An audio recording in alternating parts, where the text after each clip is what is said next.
how I prefer. I know I should be humble, but it's something I just haven't learned. Soon enough, I had to make these bad habits burn. Soon enough, we about to come and get the shit we earn. You're not a fan now, but I remember when you used to be fanned out. I guess when the whole world loves you, people only got one way to stand out. All that time in the kitchen about the pan.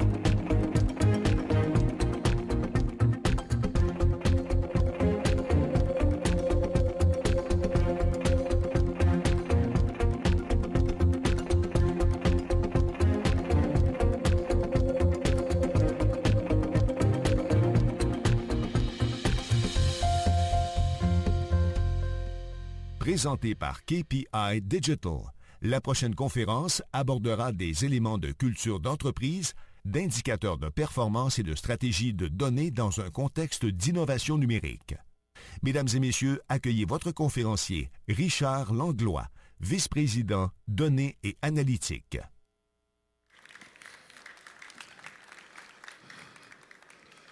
OK. Il est 3 heures. Je sais, ça commence à être long. On va essayer de rendre ça moins pénible. Donc, j'ai juste 56 slides à passer dans cette session-ci. Donc, on commence.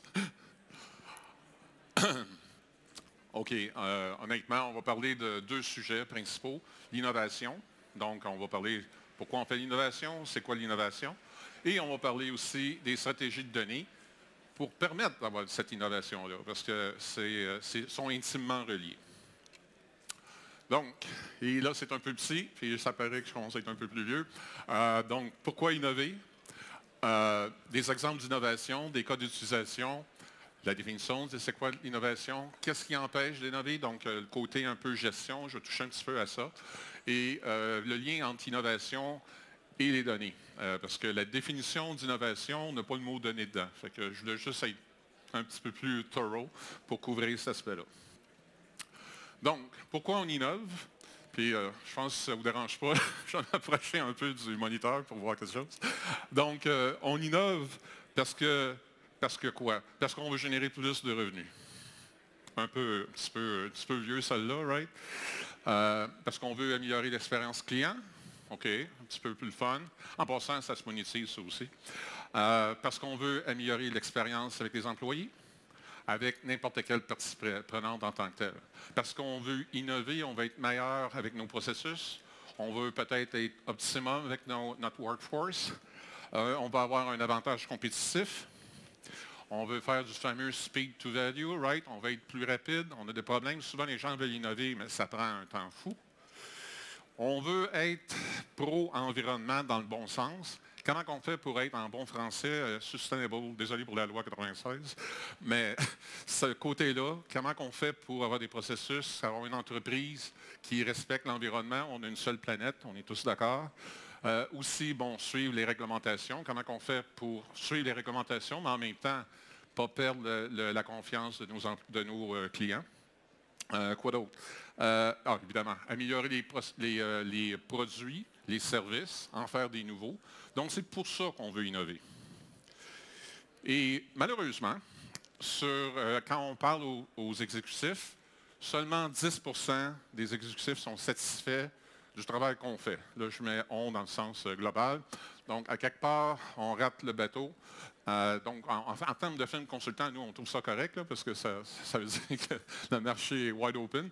Mais honnêtement, on aimerait ça avoir des entreprises canadiennes fortes, puis qu'on soit des entreprises globales.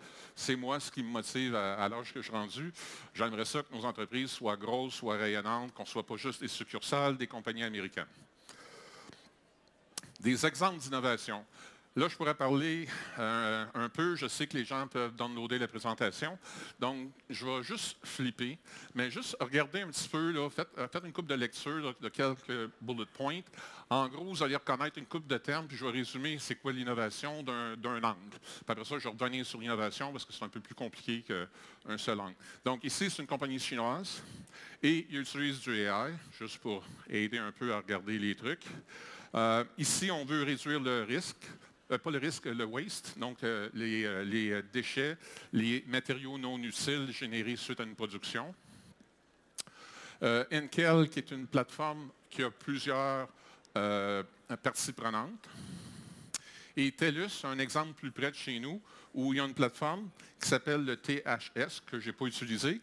Mais si vous regardez ça, il y a des physiciens, donc des médecins, il y a des pharmacies, il y a des patients, il y a des assureurs, il y a des employés, puis après ça, tu as des fonctions, EMR pour Electronic Management, Electronic Medical Record, je m'excuse, des trucs de rendez-vous pour les employés, etc. Mon point, c'est une plateforme avec plusieurs parties prenantes où les gens interagissent. Pourquoi je passe à travers ça? Parce que si vous lisez des livres sur l'innovation, vous allez spotter 3 choses. Généralement, vous avez une plateforme. Pensez Uber, Airbnb. Je suis tanné de les répéter, mais tout le monde les connaît, eux autres. Mais là, quand je parle de THX, c'est pas tout le monde qui connaît ça. Et c'est une plateforme avec plusieurs parties prenantes. Le deuxième gros morceau dans ces plateformes-là, l'intelligence artificielle. Right? On va aller au-devant, on veut prévoir, recommander, aider. Donc, le AI est partie intégrante. Puis, si vous regardez les programmes canadiens et québécois, Invest AI, Scale AI, il y en a une cinquantaine. Si vous regardez ça, l'AI est hyper présent. Oui, il y a du digital twins. Oui, il y a du blockchain. Mais le AI, c'est 90% du budget. Sinon plus. Fait que le AI est comme quasiment synonyme à l'innovation. Bon. Là, j'ai donné des exemples concrets qui ont été faits. Comment vous les trouvez, vos exemples? Où vous regardez? Ça, l'intention ici, c'est d'aider un peu pour les use cases. Je prétends, je vais faire le statement de suite, je prétends qu'une entreprise d'une taille raisonnable, nos banques canadiennes, par exemple, nos assurances, donc une assez grosse entreprise, des firmes comme le CN, Air Canada et autres, ont des centaines de processus. Chacun de ces processus-là pourrait être amélioré. Et on pourrait possiblement utiliser l'AI pour chacun de ces processus-là.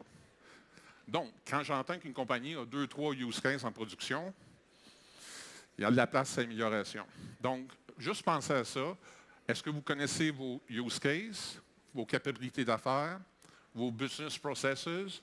Si vous avez une bonne compréhension de ça, comment on applique maintenant le machine learning, le deep learning, la recherche opérationnelle, parce que ça existe encore. En passant, j'ai eu des cas que j'ai rencontrés où ils n'en ont pas de big data. Il n'y en a pas de data. Tu ne vas pas faire du machine learning, il n'y en a pas. Par contre, je peux utiliser des contraintes pour faire de l'optimisation pareil. Donc, les scénarios d'intelligence artificielle doivent être ouverts à comprendre ça. Si je fais du deep learning, possiblement je suis en train de faire de la vision par ordinateur, de la vision avancée, etc.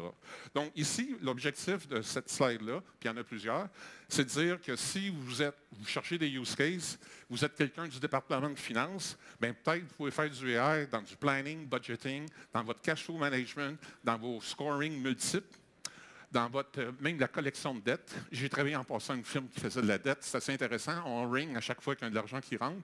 C'est motivant, mais ça fait un peu vieux jeu d'un certain sens. Mais en même temps, il faut reconnaître le succès quand les gens ont fini par aller chercher du revenu.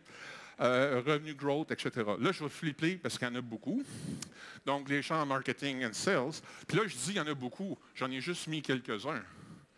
Quand on fait des maps pour des entreprises au complet, on peut en avoir des centaines, comme j'ai dit tantôt. Donc, en marketing, qu'est-ce que je pourrais faire? Je pourrais avoir des use cases dans le product management, dans le churn management. Si vous lisez les use cases, churn est toujours là. Comment on fait pour prévoir qu'il y ait moins de churn, donc des gens qui quittent, que ce soit des clients ou des employés, tant qu'à y être. Customer segmentation, vous entendez ça souvent. Upsell, cross-sell. Juste un petit détail sur upsell, cross-sell. Les gens veulent faire du upsell, cross-sell. Tantôt, je vais revenir plus là-dessus. Mais ils n'ont pas nécessairement d'indicateur sur le upsell, cross-sell. Ils ont juste un indicateur sur les ventes sont plus grosses ou plus basses qu'ils étaient. mais sont où les indicateurs spécifiques au upsell et cross-sell?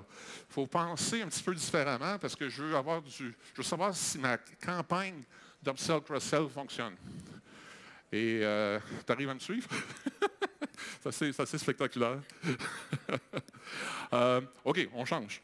Dans le supply chain, Dieu sait que COVID nous a fait... Si les gens ne savaient pas c'est quoi le supply chain, là, j'assume à force d'attendre. En passant, j'ai déménagé, je reste maintenant dans le nord, à Saint-Sauveur, et je suis toujours en attente pour mon foyer, je suis en attente pour faire construire ma remise, etc., etc. Le supply chain est pathétique, il manque des gens, il manque du matériel, etc.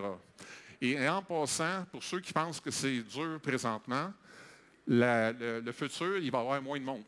Fait que c'est prévu qu'on va avoir de plus en plus de problèmes de personnel et qu'on n'a pas le choix, qu'il faut aider les gens en place avec des automations quelconques. Ça peut être la robotique. Je disais récemment dans Bloomberg Business Week que là, ils ne sont pas capables d'engager du monde. Fait que là, ils mettent des robots avec les gens pour les aider à déplacer des choses pour qu'ils en fassent plus avec les gens qui ont en place. C'est en cours. Ce n'est pas de la science-fiction, c'est en place. Ça amène plein de sujets. Il faut faire attention du point de vue santé et sécurité. C'est un point aussi que je vais discuter un petit peu. Après le supply chain, au niveau production, si on regarde ça, je sais que quand on parle de production, les gens vont penser 4O. 4O, c'est un ensemble de technologies. Moi, quand je parle de production, la première chose que je veux savoir, c'est l'Overall Equipment Effectiveness, le TRG, le taux de rendement global. C'est quoi ça? C'est des métriques qui me disent c'est quoi la disponibilité de mes lignes de production, c'est quoi la qualité que j'obtiens et c'est quoi la performance que j'ai. Avant de construire une autre usine, est-ce que j'utilise mes actifs de façon optimale? Parce que construire une usine, ça coûte cher, right? Fait que est-ce que je suis capable de maximiser l'utilisation? Donc, moi, l'OEE, quand je regarde ça, je parle d'une entreprise manufacturière ou une compagnie qui fait de l'acier, ou une compagnie qui fait des blocs de PV unis, ou une compagnie qui fait des portes, des fenêtres, peu importe. Je demande, avez-vous une visibilité là-dessus? Puis, le TRG, c'est une chose, mais après ça, est-ce que vous consommez une quantité raisonnable de matériel pour votre OEE? Parce que tu peux avoir des beaux chiffres d'OEE, mais peut-être que tu consommes trop au niveau, ça c'est le yield. Donc, il y a un yield qu'il faut regarder. Puis là, après ça, je me dis, OK, là, ils voient, peut-être qu'ils ont un problème de qualité. Puis là, peut-être je peux commencer à parler de déployer des caméras à haute résolution, faire du deep learning, puis détecter des défauts de façon automatique. Puis en passant, certains défauts, l'œil humain, on n'est pas capable de voir les défauts. Fait que là, la vision par ordinateur est beaucoup plus avancée que l'œil humain. On est capable de voir des micro-fractures. On est capable de voir toutes sortes de choses. Et évidemment, les machines sont capables de les voir à une vitesse effarante. Donc, le OEE, histoire de voir qu'est-ce qui se passe. Et là, après ça, on va discuter qu'est-ce qu'on veut attaquer comme use case. Maintenant, quand on fait un use case, il faut être sûr que c'est rentable. Right? Donc, si je parle de use case, je vais vouloir parler de business case.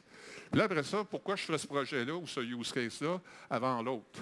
Là, on va parler de roadmap. Fait que je vais parler de tout ça dans cette session-ci.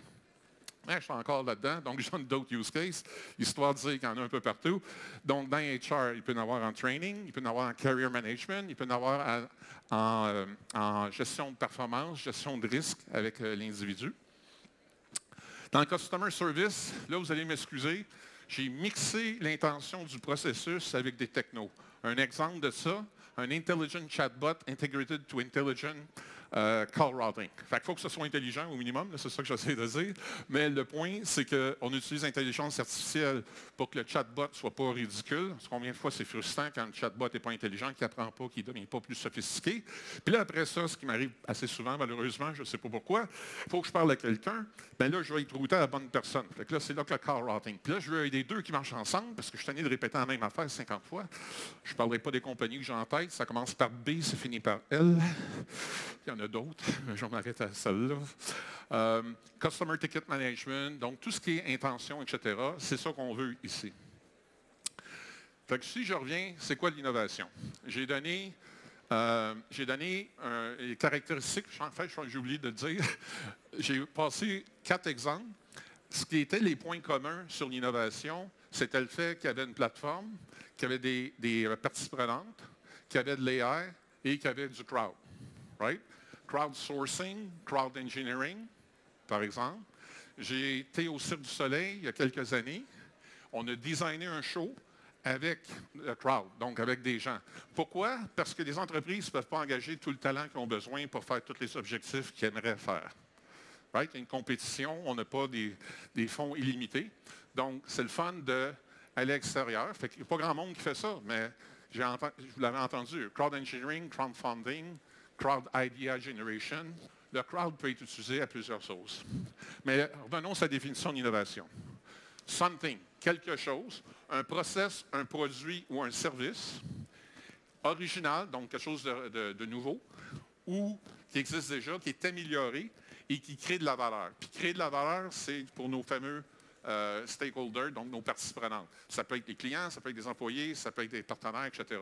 C'est ça la définition d'innovation. Il y a l'innovation qui est radicale, right? Donc les plateformes ceux que je donnais en exemple, les Uber, tout ça, c'est des modèles qui sont un peu radicaux, ça a changé le modèle. Mais après ça, tu as de l'innovation qui consiste, si j'améliore un processus de 10 ça peut valoir énormément pour une entreprise. Donc, il faut comprendre que l'innovation, il y a le côté radical, il y a le côté spectaculaire que le monde regarde, mais tu as aussi le côté, si on comprend tous ces processus-là, puis on améliore les processus, on améliore le sort d'une entreprise et on améliore notre vie en tant que, parce qu'on travaille. Right? Donc, si on peut avoir des outils et des plateformes intelligentes qui nous aident, normalement, tout le monde est content. Il n'y a rien de parfait, là, mais ça, c'est une autre discussion. Comme j'ai dit tantôt, l'AI se retrouve partout, fait que c'est à peu près synonyme aujourd'hui, AI et innovation. Et qu'est-ce qui vous empêche d'innover? Puis là, c'est là le problème, c'est le fait qu'il y a des challenges de données. Des stratégies déficientes manquantes, un glossaire. Est-ce que vous comprenez tous vos concepts de données? J'ai eu tellement de cas. Moi, en passant, je suis un ancien Chief Architect, je suis un ancien Enterprise Data Architect.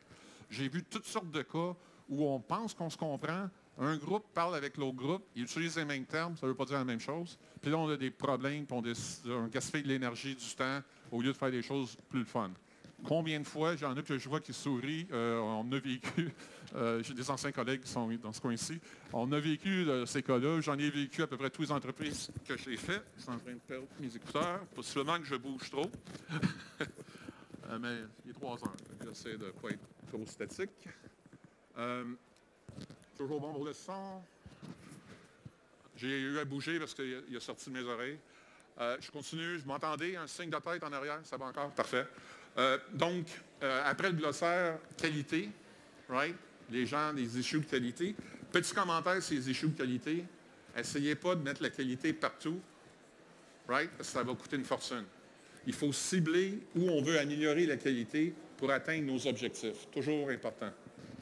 Et il y a d'autres challenges, des plateformes qui ne sont pas évolutives, qui ne supportent pas tout ce que vous voulez faire, des issues de sécurité, des issues de vie privée, puis comment on monétise tout ça. Tout ça, il y en a qui ont de la misère. Enfin, il y en a beaucoup, à peu près toutes les entreprises pour être claires. Qu'est-ce qu'on fait pour régler ça? On met une fondation solide, c'est-à-dire on attaque le côté data architecture, on fait de la gouvernance, on fait du MDM, et on s'assure d'avoir une plateforme, puis on fait des roadmaps. Ça, c'est... Bon, Richard Langlois dit ça, ça fait des décennies que je dis ça. Là, ça donne que McKinsey dit la même chose. Ça fait mon affaire quand je suis backé par une petite firme et qui ont fait un survey sur 1000 entreprises à travers le monde, multi-industries qui font 1 milliard et plus de chiffre d'affaires. C'est ça qu'on parle. Donc, ils ont dit que les 7 donc pas beaucoup de compagnies, 70 compagnies sur 1000 étaient championnes dans les 4 morceaux que j'ai dit. C'est ça qui fait qu'une entreprise est solide et qu'ils sont capables de faire, en bon français, du scaling. Ils font de l'innovation, ils font du AI en mode continu, pas un POC de temps en temps. Plusieurs AI, tout se fait optimiser tranquillement. C'est le message que je voudrais que les gens retiennent. Ça prend une fondation pour être capable de faire ça. Et cette fondation-là, qui peut créer des problèmes, crée des problèmes dans l'intelligence artificielle. Ça, c'est l'autre issue. Puis il y a d'autres problèmes additionnels dans l'intelligence artificielle. Donc, je ne vais pas toutes les lire. Et l'autre point, dans l'introduction, ça a été mentionné. Qu'est-ce qui fait qu'on n'innove pas? Si on lâche le côté données et la difficulté, là, le micro, je sais, le micro est en train de tomber. Anyway, je vais le tenir. il ne tombera pas. Donc, il y a peu de projets innovants. Puis pourquoi il y a peu de projets innovants? Si je vous dis, allez faire ce projet-là qui est super risqué, puis vous n'avez pas beaucoup de bénéfices, allez-vous le faire. Donc, le côté gestion, le côté de prendre du risque et d'être récompensé pour le risque n'est pas nécessairement reconnu. Les pratiques de gestion, quand on fait de la gestion de projet, quand on fait du budgétaire, on applique les mêmes règles à des projets innovants qui sont beaucoup plus risqués qu'à des projets, je dirais, standards. On a le même standard, donc un manque de flexibilité, et ça, c'est un problème. Il faut comprendre que si c'est innovant, c'est challengeant, par définition. Donc, ça, c'est un autre point. L'autre point, j'ai appelé ça capitulation. Merci. 1, 2. J'ai appelé ça... Il y arrive. Parfait. J'ai appelé ça capitulation. Donc, capitulation, c'est dans le sens, c'est compliqué, c'est gros, ça fait 20 ans que ça existe. Moi, on dit que je n'ai pas le goût de me taper, de tout refaire ça. Right? Presque 4 ans pour ma pension. Je caricature un peu, mais c'est des choses qu'on entend des fois. Et où ça a été de même dans SAP, on a fait un gros projet, on a dépensé X millions. C'est comme ça que c'est, puis on ne bouge pas ça.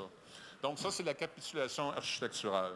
Puis en passant, si je vous demandais, quand vous vous faites évaluer, avez-vous des KPI sur l'innovation? Ce n'est pas nécessairement quelque chose que vous avez. Donc ça, c'est ce que je veux appeler pour les pratiques de gestion. Et je vous ai promis dans la table de matière que j'étais pour faire le lien entre données et, vous vous en souvenez de la définition, quelque chose, un process, un produit, un service, right, qui peut être amélioré. Bien, c'est quoi, il est où le mot data là-dedans? Bien, si vous faites du process, puis vous avez déjà fait du Six Sigma, puis vous avez déjà rencontré du SIPOC, Supplier Input Process Output Customer. Donc, il y a un lien. L'input, c'est des données pour partir un processus qui produit de l'output, qui produit des données en output, je m'excuse. Donc, ça, c'est le SIPOC. Puis, évidemment, il y a un customer qui consomme ces données-là. Il y a aussi quelque chose qu'on faisait dans l'ancien temps, c'est-à-dire, quand j'étais dans les années 90, l'Entity Lifecycle Analysis. Essentiellement, un processus qui s'exécute change le statut d'une entité. C'est ça que vous avez ici. Sur les flèches, vous avez le nom du processus. Et à gauche, vous voyez les statuts. Fait que ça, c'est un autre principe, un autre artefact, une autre méthodologie. Puis tant qu'à parler de méthodologie, il y en a peut-être qui ont entendu parler de CRUD, Create, Read, Update, Delete. Donc, quand un process s'exécute, ça bouge les données, essentiellement. Ceux qui ont fait du SAP avec IDS Share, ils ont fait du EVS Process Chain Modeling.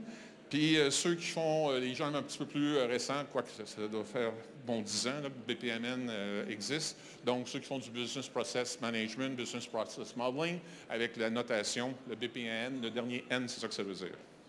En passant, selon IBM, ici, d'ici 2025, il n'y a à peu près rien qui va être fait par les gens qui ne vont pas être complètement dépendants des données.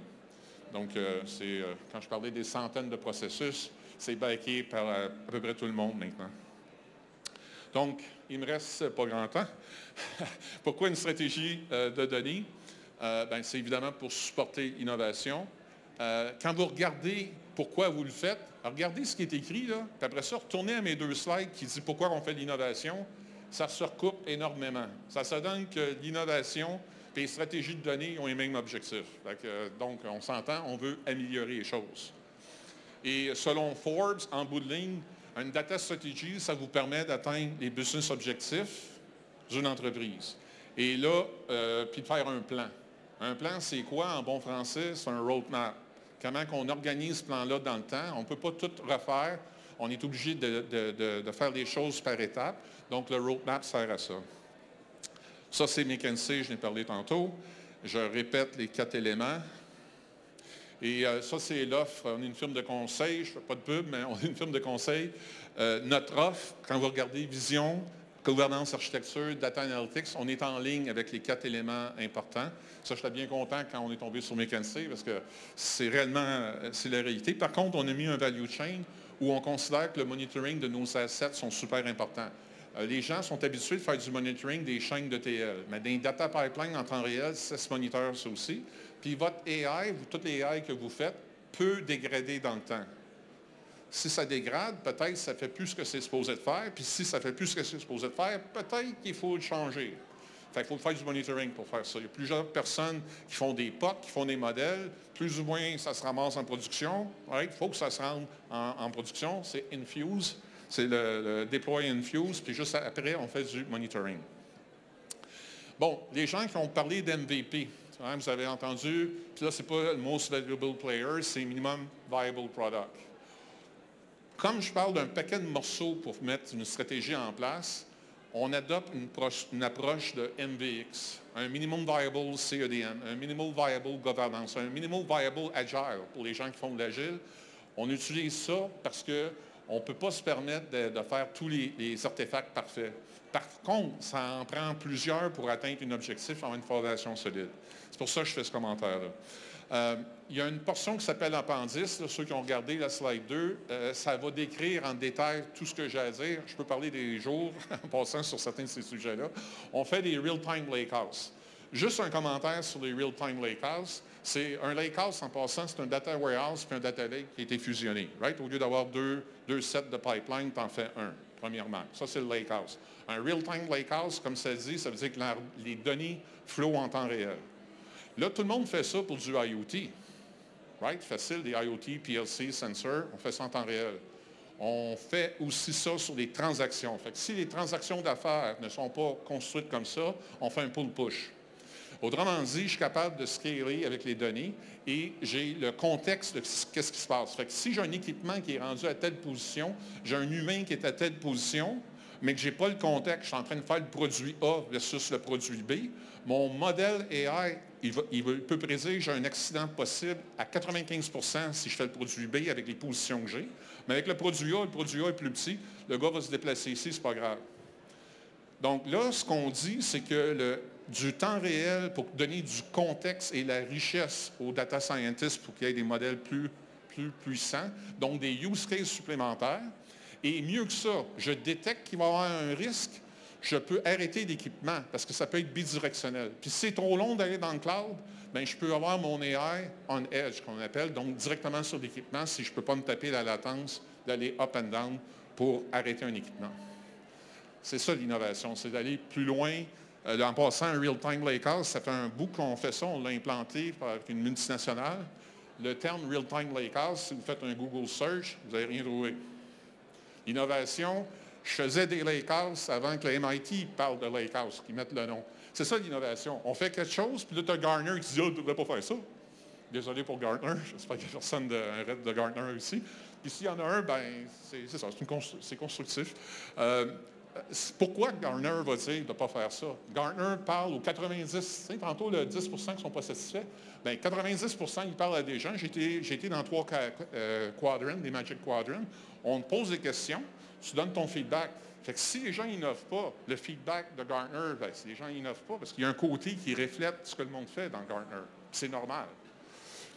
Donc, pensez à ça. Fait que l'entreprise ne vous aide pas avec les processus de gestion. L'extérieur ne vous aide pas. Puis, ça vous prend une bonne dose de courage, faire des choses que même pas encore des noms qui décrivent ce que vous êtes en train d'essayer de faire pour vous aider, pour aider l'entreprise à atteindre ses objectifs dans un premier temps.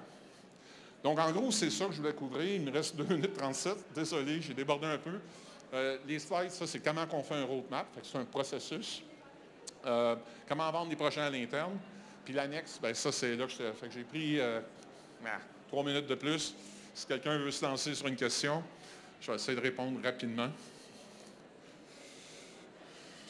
J'ai encore des cicatrices suite à ça, oui. Est-ce que je me bats encore? Oui. Est-ce que j'aime aider que les entreprises survivent, grossissent et qu'ils prennent l'expansion? Oui. Est-ce que j'en ai rencontré une ou deux aujourd'hui? Oui. Est-ce qu'on va en parler pour faire ça? Oui. Donc, c'est ça qu'il ne faut pas lâcher. Il faut avoir comment on disait ça, de la corde, right? Pour pouvoir faire l'innovation. Mais c'est notre approche. Fait que, évidemment, vous voulez en parler plus. Il y a un cocktail ce soir. On a un boot si vous voulez nous parler. Merci beaucoup.